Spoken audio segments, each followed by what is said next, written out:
Dai tutto i corpi. Io ti faccio il cuore di Agnasito.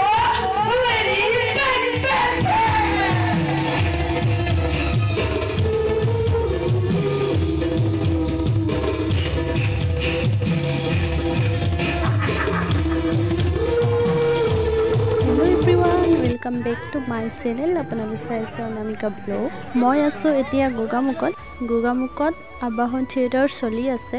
ইয়ে আমি theatre চাবলৈ বুলি ওলাই প্ৰস্তুতিবাৰ থিয়েটাৰ আহিছে। আমি নোচোৱাকৈ কেনেকৈ যাওঁগে নহয়নে? এইটো কাৰণে চাবলৈ আহিলোঁ আৰু আজি থিয়েটাৰৰ 100টো দিন আমি চাবলৈ অহা ছবিখনৰ নাম আছিলে লেডি মেকবেথ। তেন্তে চাওঁ আহক, আপোনালোককো দেখুৱাব চেষ্টা কৰিম। ভিডিঅ'টো স্কিপ নকৰাকৈ শেষলৈকে চাই থাকক।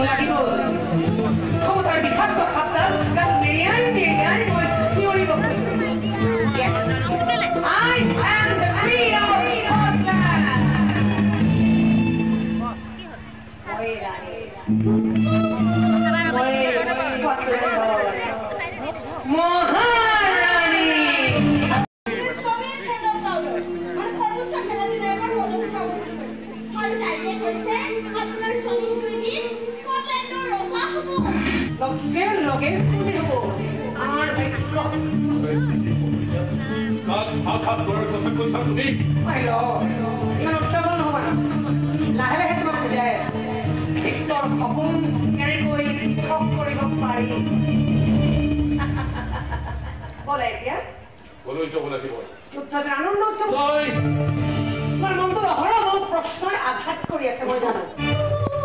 এটা আটাকৈ সেই প্ৰশ্নৰ উত্তৰ মই তোমাক দিম তুমি কেৱল তোমাৰ মনটো মুকলি কৰি ৰাখা এখন মুখ আঘাত কৰি পেলোৱা তোমাৰ মনটো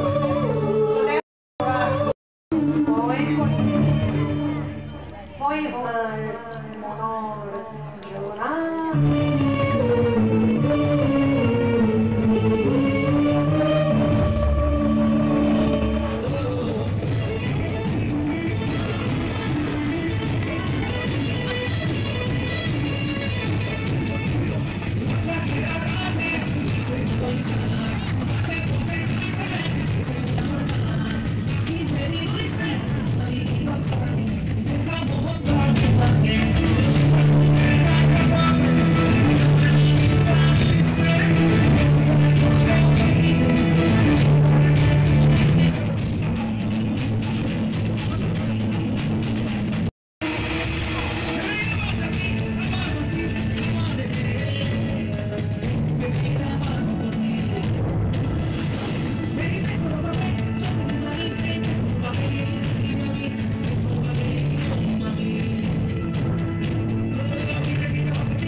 খালি সিৰাসিৰ কৰিবলৈ তোমাৰ এই ক্ষুদ্ৰ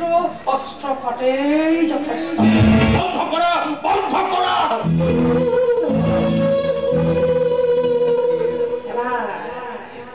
এবাৰ এই খলনি চোৱাচোন মই দিয়ে কেনেকৈ জিলিকি আছে আমাৰ দুয়োৰে সোণোৱালী স্বপ্ন আৰু সেই স্বপ্নৰ একমাত্ৰ গৰাকী হ'লা Rocha Macbeth. Oi, no jogo. Oboloi চেষ্টা কৰা মই here. Oboloi চেষ্টা কৰা. এখন দেখোন সপোন দেখাৰ অধিকাৰ. বৃত্ত আপোনাৰ কথাবোৰ শুনি ভাল লাগিলে কিন্তু মই দুখিত যে আপোনাৰ কথাবোৰক সমৰ্থন কৰাৰ দুঃসাহসবোৰ নাই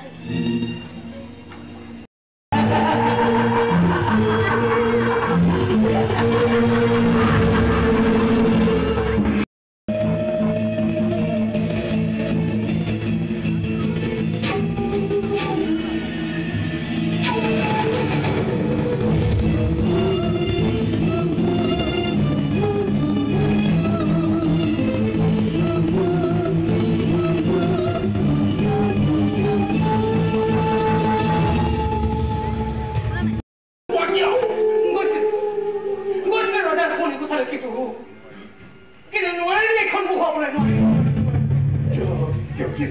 আৰু জানানখানক দেখি মোৰ নিজৰ পিতৃ দেৱলৈ মনত পৰি গ'ল দুয়োৰে মুখমণ্ডলৰ দেখোন কিবা অদ্ভুত নীল আছে এনেকুৱা লাগে যে মই মোৰ পিতৃকে আঘাত কৰিবলৈ কৈ আছো বুকুখন কঁপি উঠিল ওলাই আহিলো কিন্তু তুমি পাৰিবা বেগে তুমি পাৰিবা সকলো বাটেই মুকলি হৈ আছে বাধাগ্ৰস্ত হোৱাৰ কোনো সম্ভাৱনা নাই মনে যোৱা পৰম নকৰি উদ্দেশ্য সাধন কৰাকৈ যোৱা ভাবি ল'বা স্কটলেণ্ডৰ ৰাজ সিংহাসনখনলৈ আৰু বেছি দূৰ নাই দূৰত্ব জীৱন নহওক কিয় এইবাৰ মই অতিক্ৰম কৰিমেই পিছুৱাই আহোঁ মই তোৰ পাছত স্কটলেণ্ডৰ ৰাজ সিংহাসনখনত বহিব আৰু তোৰ হ'ব এটা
ক্ষমতাই মানুহক অনুভৱ কৰে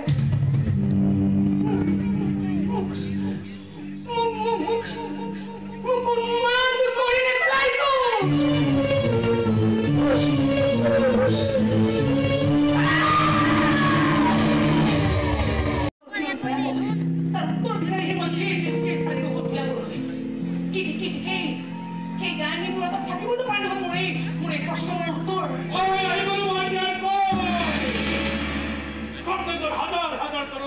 আজি সমবেত হৈছে ৰাজ অভিষেক চাবলৈ আটাইৰে মুখত কেৱল এটাই কথা আজিৰ পৰাহে স্কটলেণ্ড সম্পূৰ্ণ সুৰক্ষিত হ'ব যদি দেশৰ হিংসা ঘৰত বহিছে এজন বীৰ সাহসী যোদ্ধা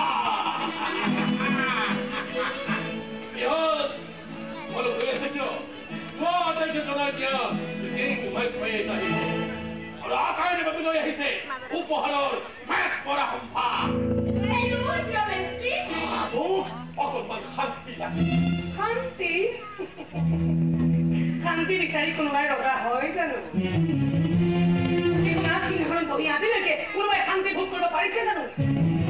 ক্ষমতাৰ ভোগ কেতিয়াও নকমে ইউৰ মেজেষ্টি আৰু নকমে কাৰণে ইমান সকলোৱে অস্থিৰ কৰি ৰাখে অশান্ত কৰি তোলে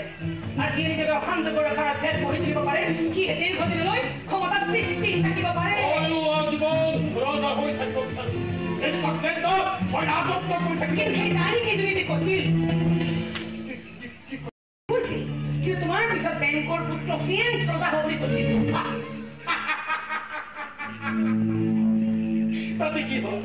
তাতে কি হ'ল মোৰ ৰাজত্বৰ সমাপ্তিৰ পাছতহে এনেকুৱা হ'ব বুলি কৈছে আৰু কাৰ ৰাজত্বৰ কেতিয়া সমাপ্তি হয় সিহঁতে কোনেও নাজানে জানানখানেও জনা নাছিল যে তেওঁৰ ৰাজত্বৰ সমাপ্তি ঘটিব তেওঁৰ অতি আত্মবিশ্বাসী বীৰ যোদ্ধাৰ হাতত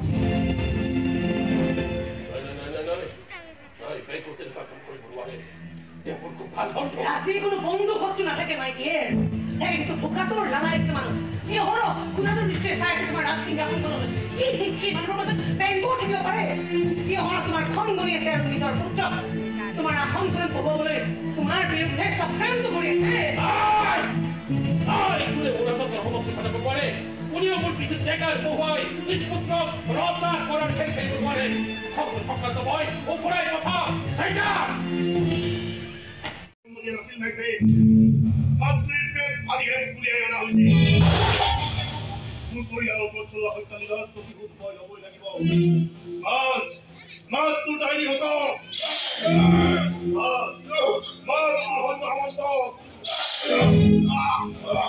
হাতৰ পৰা কোনেও বচাব নোৱাৰিব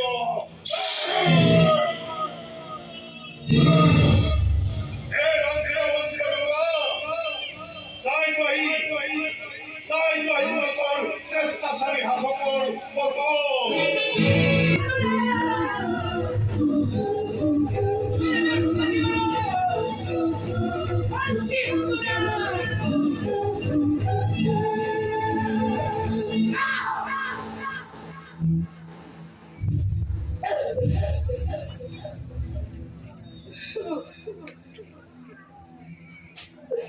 ক্ষমা কৰে দিবা ঈশ্বৰে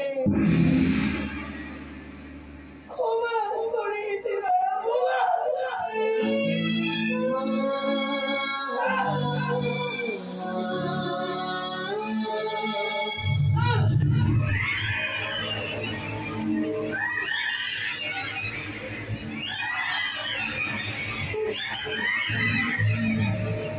আমি এনেহে কৈছিলো